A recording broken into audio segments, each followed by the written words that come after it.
In the summer, West Ham embarked on a new journey. They ended the David Moyes era and turned to somebody different, a change.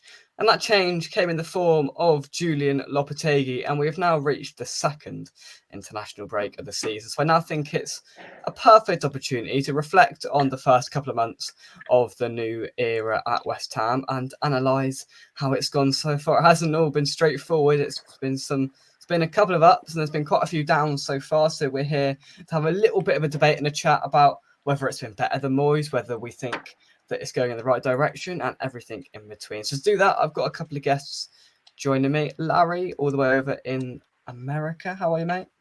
Very good. Sunny out, nice. About 21. So it's a nice day today. Lovely. And all the way in Nice. Essex. Doesn't quite sound so good, Phil, does it? How are you, mate? Kent, actually. Kent, Get sorry. attacked by a bee.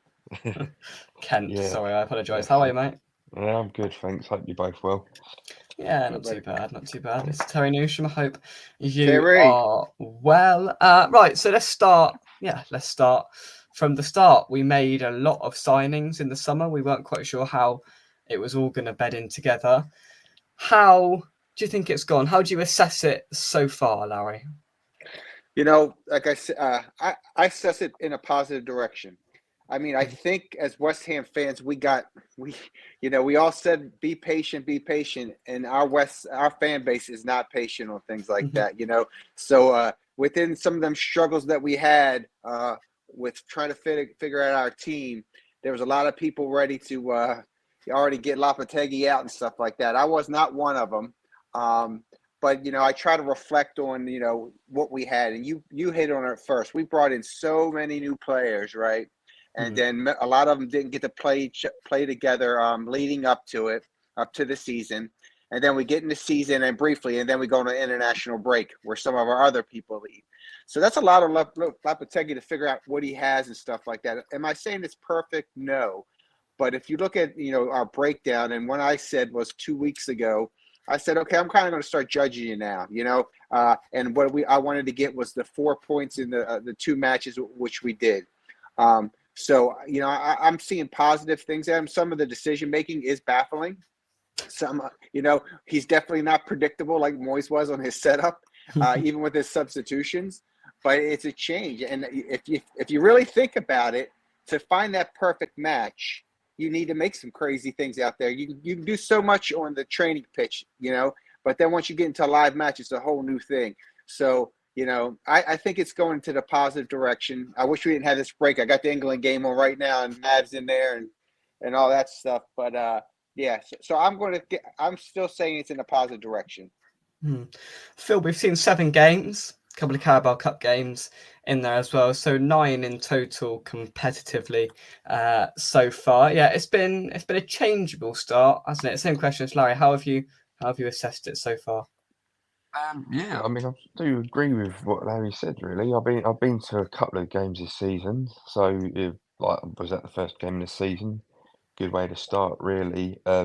His assessment, I think, because with going in against a team who was just starting off a Champions League journey, and we was hyping because we got a brand new manager, been used to David Moyes for 4 years, so it was going to be an interesting one, and that would be the sort of the base of possibly how the season's going to go. And I see some changes, especially earlier substitutions, the unpredictable ones, like seeing Jared Bowen come off, being the captain. My results haven't gone our way as of yet, but it's still a work in progress. So I think it is good to be patient, because everything's all sort of, we want everything like right here, right now, which is it's not so great because especially last couple of weeks where everyone's been wanting him out already, which I'm not having that at all. Give him time. I'm a bit concerned, if we can't find our best squad straight away, how long does it take for everyone to actually gel? Because Exactly. we've had we've had players coming in, we've had quite a lot going out as well. So it's just trying to find that balance, and hopefully with this international break now we can we can find something, especially with the 2 important games we've got coming up. But I'd like to Absolutely. think, I'd like to think it is going to work. I know, last few years we have been sort of lucky with being up there, top 4, maybe top 5 before filtering down to like 7th or 8th. I don't mind having a slow burn start if it means that we're going to have a very strong sort of mid to end of the season. Perfect. Yeah, you hit it right on the Mm. head, Phil. You're right. Last year we kind of started off fast, and I wish I could have prepared for this a little bit more. And reason why I say that is, beginning of last season, we started off really well, but what was our competition? I don't know. My fault on that, because I wanted to compare it. Because you look at it this season, we had some tough matches. Villa, Man City, and all these teams that are playing, Crystal Palace, they were playing well last year. I know they transferred. We had a tough schedule there. No excuses, but I mean, our home, it's the first time we lost 3 matches at home ever. But man, they didn't give us any breaks. And then last year we started out real fast. JWP, man, he's the best thing since sliced bread. And then it came like October, November. Antonio fell off. We started getting injuries. We had the winter break, and then when we came back, it was still the same old. So I'm with you, Phil. If we can start off the way if we can start slow and progress, that's fine. And I was kind of mad at people say, "Oh, you just beat Ipswich." Well, look at Ipswich; they were playing quality. They had 4 straight draws going there. Played Man City tight. They don't have a bad team. What we need to do is sometimes, as a fan base, look at the positive. We finally started looking like an actual team. Kudus coming up the pitch. Remember, he does a great thing, and we love when he drives down. But what does he do? He stares at the pitch a lot, and he got 5 guys there. We were passing the ball around. We got there. I mean, Paquette at the end, easy knock-in. But that first one right there, when it was, from potato salad down to Bowen into Antonio actually in the middle and getting a goal and stuff. We got to take the positives out of it. If not, we can, that was a good sign.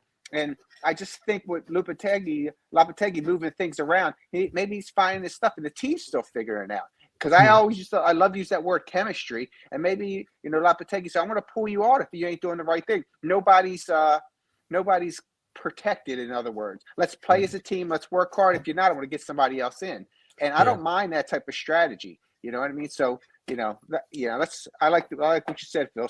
We're starting off a little slow, but if we see progression going up, I'm all for that. I think the most pivotal thing that we saw from the last game against Ipswich, I mean, it was crucial that we won, but I think the more impressive thing was that we scored 4 goals to start with, and all 4 goals are spread out across the front 4 who have struggled to start with. Every single one of them got themselves on the score sheet. Bowen has had an up and down start. Kudus has been okay, but he's struggled to impact the game in terms of goals and assists. Paquette has been awful, right? Let's just say that. He has not been very good at all. Antonio has looked good when he's come on in little stints, but has struggled to impact the game over like an hour but he improved in that game, and I think there was improvements. And look, Ipswich aren't as good as the Man City and all the rest of it, and we were helped by defensive errors against Ipswich as well, but we still had to put it away, and that's what we did, and we needed to. In the end, let's see who else is joining us. The Bowling Lounge, I hope you are well. Not quite yet, but I think the biggest issue is every player looks worse than last year. Now, the conversation about this is, I think it intertwines and links with the conversation about not knowing his best 11. I still, to this moment, don't think he knows his best 11. It doesn't help, Alvarez has been suspended and players have been coming and going here, there, and everywhere. That hasn't helped. I think the stem issue with players looking worse is that it's not settled. Nothing about it yet is settled. I was hoping we were going to get to this point in the season and we'd be a settled team in midfield, defensively. We're anything but. And if I could say one thing to that Fathead's comment there, don't think we were like the prize princes at the end of last season either. We didn't finish with we came in, got a couple wins at the end and make sure we were safe and stuff like that. But we weren't at the top of our game, and that's why we were all begging to get some new players in here. I think the Bowen thing started out slower than normal. Paqueta, and stuff like that. Antonio's is normal, hot and cold. Sometimes he'll show up, sometimes he won't, right? And then we got a bunch of new players in there that are trying to make a difference. So I get your point on that, but I think we weren't flying for the European games at the end of last year either. We had we started off strong last year, and then from Christmas forward, we just had a poor season. We did, Phil, and I think it's just about finding, in the next games we've got Spurs and Man United, a couple of tough games in our next two, and he needs to find a settled team. He needs to take this week and establish what his best midfield is to start with, Phil, doesn't he? Yeah, it's been very chop and change in the midfield. None of us could really say what the best midfield is going to be, or even what the best formation, because I don't know if anyone really knows what his proper style of play is, if you know what I mean. We've been sort of implementing quite a lot of new things all in one go, and I don't think none of them is really clicking. I think, we don't know if Soler will be a first choice starter straight away or not. We don't know who he's going to be partnering.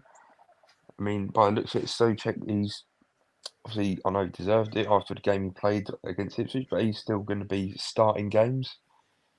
So it is a very difficult one. As much as we like Alvarez, he's still one calamitous challenge from suspensions all the time. Yeah, and he hasn't been great so far, Alvarez. I mean, that was suicidal up at Anfield. It was. No, I'm sorry, guys. I had a question for you guys. I keep thinking about this. What is the difference in Alvarez? Do you believe that Lopetegui's tactics, how we're forward up there, actually shows a weakness to Alvarez being so slow? Because what I noticed compared to last year, we always had 4 back and they didn't go up. I mean, you'd have them go up eventually. Sufal come with nice crosses in here. But like Wan-Bissaka's up there a lot further. Emerson's been up there. And what that does is it seems like even with the center backs, Alvarez that come back to cover under this type of tactics, we see vulnerabilities and slow. Now that we put Todibo in there, and I love Samad, but Todibo in that center, man, I tell you what, I think we got our cornerback resolved. But to the point of the midfield, I do question, is Alvarez fast enough for that type of style of play?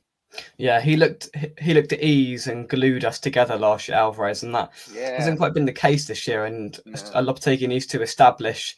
Yeah, Soler is a player that has impressed me so far. Not many have impressed me, but Soler has been one that has come on and consistently performed. So he's got to be knocking on the door for a start soon, I think. Fatih says it was important to beat Ipswich, but as you say, they were suicidal. We could have had a couple more goals in there as well. We didn't, but I mean, 4-1, we're not going to complain.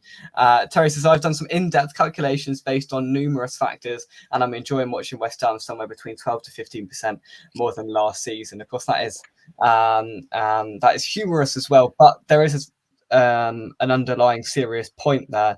It's about the style of play. Now, it's better. I'm going to say that, but I'm also going to caveat it by saying I'm struggling to see our current identity. There seems to be no real, I know what we're going to do. And look, we'll come on to unpredictability and substitutions a little bit later on. But at the moment, there's no real identity, but it's better. Phil, I'll start with you. It's better, and that's what we need as a fan base, I think. Yeah, definitely. I know it's sort of the way, really, about passing it around, making it look good.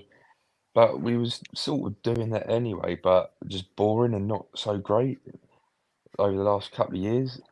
So I think because I don't know if it's one of those sort of, I don't know if it's like a placebo effect or whatever, with a foreign manager and it looks sort of flamboyant, but it's style over substance sometimes. You want to get the job done sort of well, but you need in product, because I know quite a few of the games prior to Ipswich where we barely had any shots on target. So I don't know. So I don't know really. And it's another thing, like we've got all these great attacking players that we've signed, added on to the ones we've already got. And we can all go, look on paper, you can see goals coming left, right, and centre, but we haven't seen that. So it's cramming in too much too soon. It's been bizarre. It's been bizarre because I can't quite pinpoint or underline any indication of the style of play like fluently, like in terms of like it's somewhere in the middle, isn't it? It's by no means gung-ho attack, but it's also by no means as bad as part of the bus Moyes last season. So it's somewhere in the middle that is somewhat unidentifiable, Larry, I think it's fair to say. Yeah, but we are definitely, it's a good in between, and it's kind of like, that second half when he pulled Kudus off, and we had all those different things. I didn't know what tactics we were playing. Were we playing 2-back and then a left wing back and a right wing back? And I just couldn't figure it out. But then with Moyes, you could predict it was almost like a park the bus. Them four were staying back and defending. But I think with his style, it's just getting the players in here. But it's funny. We say this, it's more entertaining. And I love the stats there, Terry, by the way, the percentage of enjoyment. But the thing is, we all have heart attacks when we lose. So, you can say, hey, I don't care if we lose, but if it's entertaining, I don't buy that for one dang second. Because at the end of the day, we still want the results. So it's that thing that you said, Jake, maybe Lopetegui can find something in between with this skill sets we have, but we can't play out of what our players can do. You know what I mean? And that's the challenge that we have right now because, we all want to debate, but the best position for Kudus and Bowen, both are on the right side, right? That's their spots. That's where they kind of grow. The left doesn't work so well for Kudus. I don't know why it is, and Somerville coming in. So we got these players. And then, and you guys tell me if I'm wrong, I think, Alvarez and Rodriguez they're more of a defensive midfield, whereas Soler and Paqueta is more of the attacking. Do you put them on together? Do you put three on there? And where's Potato Salad fit in this? We can say all we want about Souček being good, bad, or indifferent, but he's a scrappy guy. He knows where to be in the right place at the right time. When we don't have a striker like Antonio that's in that middle, Potato Salad's in there, pick up them loose balls and bounce it in. So it's that's entertaining, and it's always entertaining after coming off a 4-1 win. We just hopefully, like you said, with the time off, we got 5 guys out still on international duty. Mab, he's kind of, no offense to you, buddy, but Tebow is my man now, so he's gone there. Paqueta, his head's not here. He's gone, but his head's just not here with all that legal stuff going on. His head's in Paddy Power. That's where his head is. Kudus coming and go and just stay healthy and stuff like that. But we just got to find a right fit. When we talk about Fulkerg being out, and we want to get him back as soon as possible. And that's a great point. But we all really know that we haven't seen him yet at his full. We've seen spots of him because he was just learning. And then he got hurt on international break. So I hope he comes back. But let's just, temper our expectations at the beginning to see really what we have, because we really don't know. We see all the great things he's done in the past, but with our jersey on, our kid on there, we haven't seen it yet. No fault of his own. He was trying to figure out the stuff at the beginning, then he got hurt. So he's not going to, like I said before, he's not coming in and being, a Holland or something there. So let's see what we got. Yeah, absolutely. And that's another one to keep an eye on. I see some comments. We've started to look like a team in the last few games, in my opinion. Liverpool, despite the scoreline, was good in large parts. I agree. Glimpses versus Brentford, and we were good overall against Ipswich. I can't disagree with any of that. I think that's fair. The scoreline at Liverpool was massively misrepresented of the game. 100%. I thought we were really good, actually, and we pushed them quite significantly, which is all I wanted to see. Terry is in the know with the Greg's deal this season. I mean, away days, 50% off at Greg's at the services on the way up, right?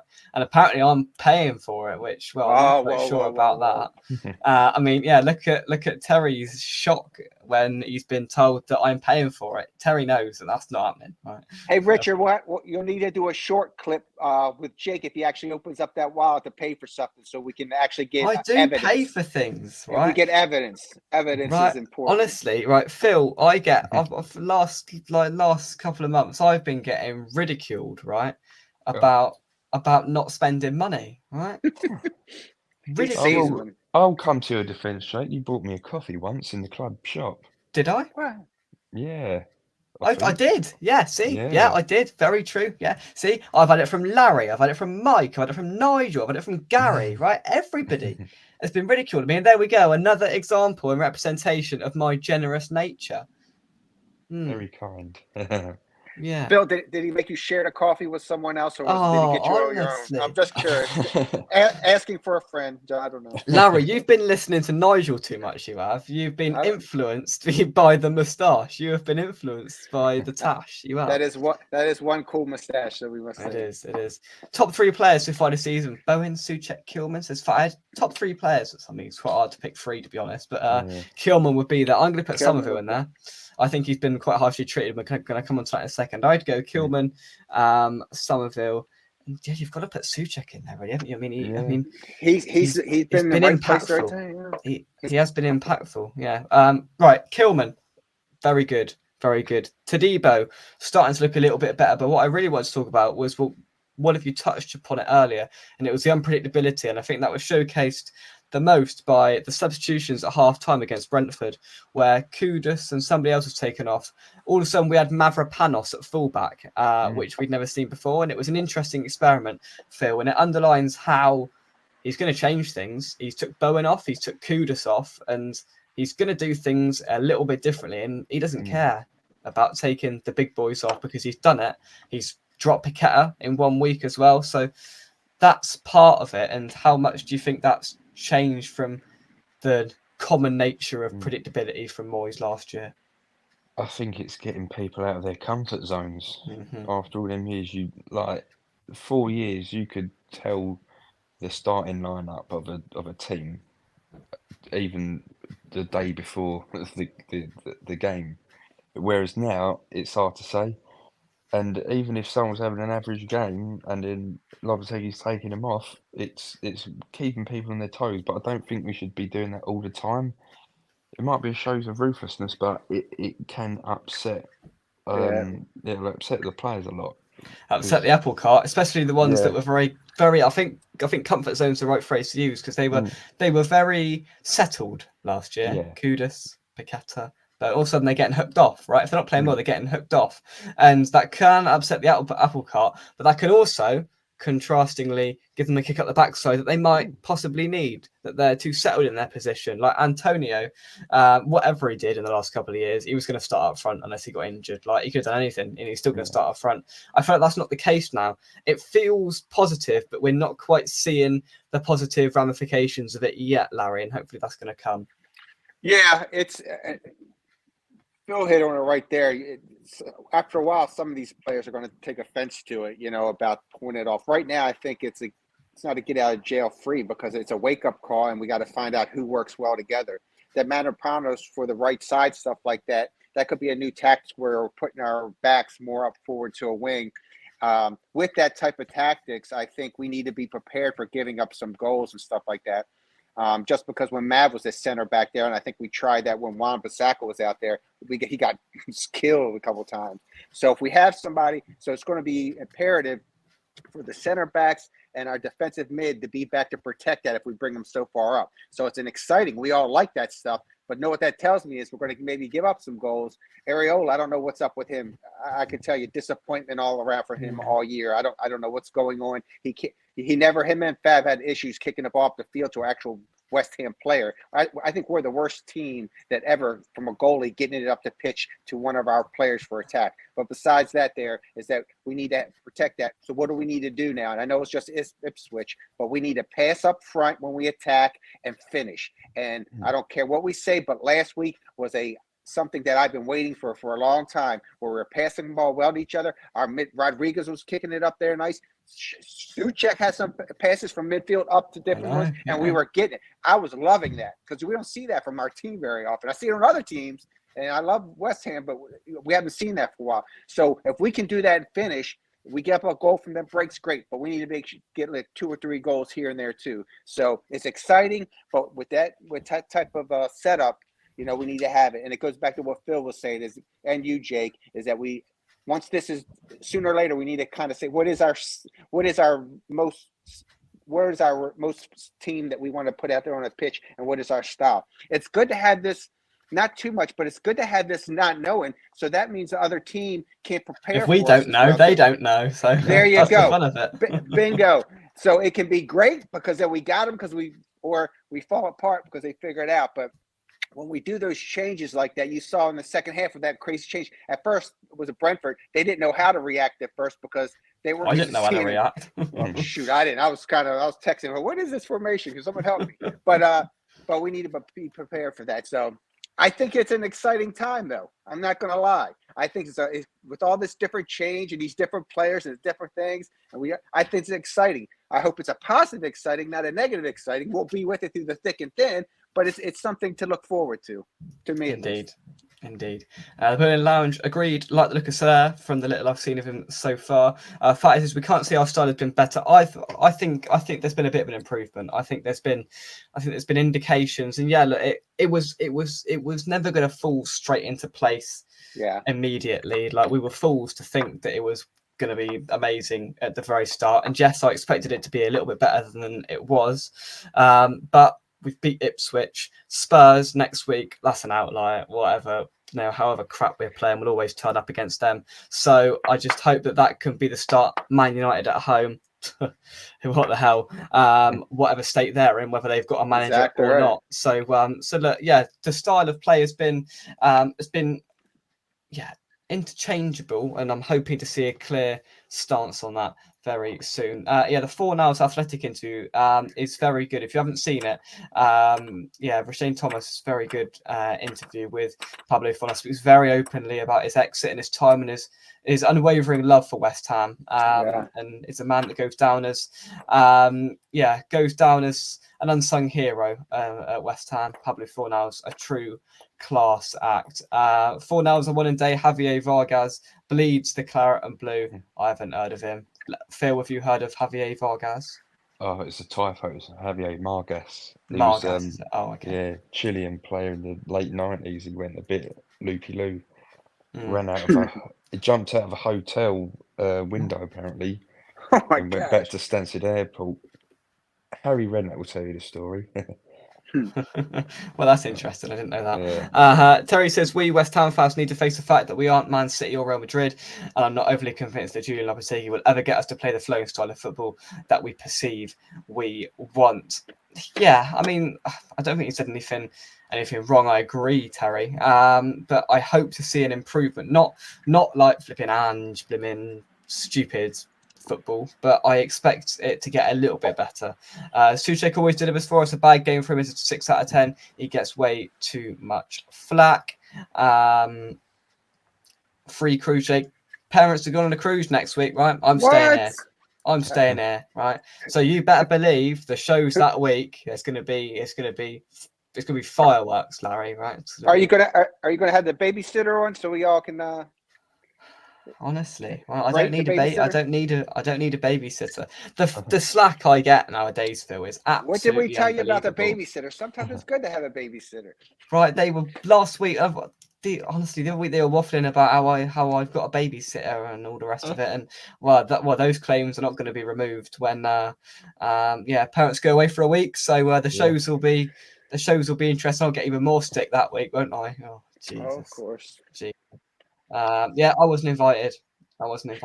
Suchek has almost created midfielder this season. That's if you ignore all his defensive headers and goals. Yeah, I have had 15 free cruises, and I am thankful for that, of course. 15 free cruises, and he won't even buy. I do buy the Gregs. I buy lots of things on the away day. I'll be buying it. Look, Dad won't be at the away day because he'll be on a cruise, but I'll be buying Terry his coffee, right? Richard, you're right. He goes over to the discount areas where it's just about to expire, and he yellow gets stickers. I love a yellow sticker. Plus, with the 50% off, he has to bring some change in, and he takes care of the bill. Got it. Absolutely. So I call him a businessman, so I'm not. I think Jake, you're very business oriented on that, saving the cash. Indeed. Robert says Jake will have his girlfriend stand. There's no need for that. There's no need for that either. Is there? Robert, what up? Get yourself up the road to Sodbury, JC. Free food, free drink, free chips. Oh, I wonder why you put chips on the end of there. I wonder why you've done that. See, that's an in-joke. Much like every away day. Oh, right. So that's another little dig there as well, isn't it? Thank you very much, Terry. I do work very hard on the vlog. Do you know what I love about away days, right? Is that everybody on the vlogs, everybody commends, right, the traveling that I do. And do you know what? Very few things really annoy Terry, but one thing that annoys Terry is people comment on the vlog something like, what's an example? I admire your dedication, and it's a really long way to go and all the rest of it, and it's and these people say all this stuff, but Terry's the one that drives. I just sit in the back, right? I was about to say Terry gets bad because he sits in the back, gets chauffeured around, and probably takes a little nap, comes on, does a thing, takes a nap. Terry's doing all the work. Exactly. Terry's driving, right? Terry usually buys the coffee, so really, you should be thanking Terry, not me. Dearie me. Right, there we go. That's good. Some final thoughts then. Moving forward, Spurs, Man United, and then we go into Forest and Everton. Those games a little bit more accessible. What are we? What? That's it. I certainly put the miles in. That's what people comment. That they put. Well done, Jake. You certainly put the miles in, and that really gets under his skin, right? Well, Because I Terry, do now, not. now I I know what to do. have I a do. I comment. do absolutely none of the miles. I sit in the back and either edit the vlog or just create conversation. So, guys, thanks for the admiration. Thanks for the admiration. Anyway, what do you want to see looking forward, lads? Yeah, in a couple of weeks' time, what do you want to see from the team to mark clear progression? Phil, I'll start with you. More cohesion, more confidence going forward, and more focused mindset on actually scoring goals as well as being good at defending. Yeah, Really, that's what I want. a bit of balance is hopefully Yeah. what we need to see. Larry, finish things off then. A final thought. Well, Phil hit on one key thing that I want, and I want to see, like we said in Ipswich, finally, out of all the matches, I'm really seeing a great passing up front around their box, and we finished. So if we can keep that up, if we're going to play that defensive style where we play more as a left wing back, right wing back forward there, just defend that. And then this is a perfect time to get the Spuds and Man U. They're a little rattled right now. They have a lot of stuff going on. If ever a time we want to take advantage of that, now's the time. So whatever we say to these come up, this is taken. So if we go, I'm going to put it out there. If we can walk away with at least 3 points out of those 2 matches, I would be happy. 4 and above, I'll be dancing in the streets of Lexington. So I believe this is our time. And again, the thing that we all have, but other teams got to deal with it too. Some of them more so, is that after international break, who's going to come back healthy out of those guys? You know what I mean? The real ones that I care the most, the one I care the most about is probably Kudus. The rest of them, in my idea, Paqueta, it's in his head now because what's going on. Mad, he's our backup, maybe put in the right, but Debo's in that center back position. Areola, right now, how I feel about him, they could put Fab in his spot and stuff like that. But how we come in that stuff, and maybe we'll even get to see Fulkrug this time. And then, and of course, Antonio. But Antonio, you know, had a great 60 minutes. That's just like you said, Jake. I think that's really his plateau. But he's either hot or cold. You know what I mean? And then we need to be able to sub him out and recognize that quick. So again, this is the opportunity. So progression, chemistry, finishing. That's all. And then just hard work and hustle. Final thing, play hard out there. And we've always talked about some of these games this year, it seems like they turned their heads down. They didn't get out there. The last couple, they're playing harder. You play hard. If we lose, then I'm going to respect you. If I see that you're giving up and stuff like that, I ain't got time for that. Let's hope we see that improvement. I want to finish the show tonight just with a word for George Baldock. Shocked the football world last night, actually, when we received the news that the former Sheffield United defender had passed away at no age of 31.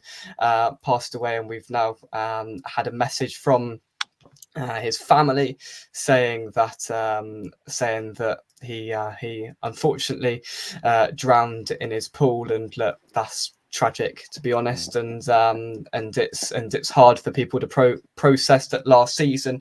I was there when I watched him play live last season. Now he's no longer with us, and I think it just reinforces the point that life is finite, it's short, and it really puts things into perspective sometimes when something so tragic like this happens. And look, we don't know whether it was mental health related, but it's World Mental Health Day today as well. And I just think, everything about that, it shocked and rocked the football world last night, and just utterly tragic. And of course, our condolences go to his family in an unimaginably difficult time. And it's just crazy to think that just 3 days ago he was playing a match in Greece, he was playing football, and 3 days later he's no longer with us. It's sad and tragic, lads, isn't it?